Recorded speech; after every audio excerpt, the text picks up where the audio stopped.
Marcus, thank you. Also today marking 5 years, as we mentioned, since the devastating tornado outbreak in the mid-state that left 25 people dead. And East Nashville was one of the hardest hit communities, and that's where we find News 2's Jaxie Pigeon live this morning. And she's going to give us a look at the storm's lasting impact on the folks that live there in East Nashville. Jaxie.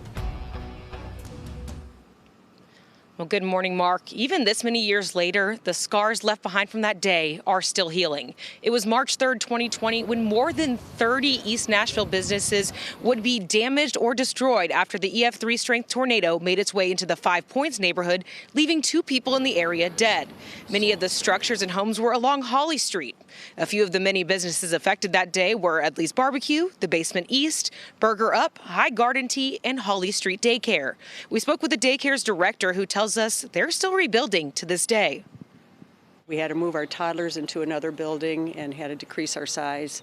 So it's been a little bit, a little rough. And now we're rebuilding and it's getting there, but at a huge expense for Holly Street. And for many like Stump, reeling and recovering from the tornado damage became even harder, as it was just days later when the COVID-19 pandemic hit Music City.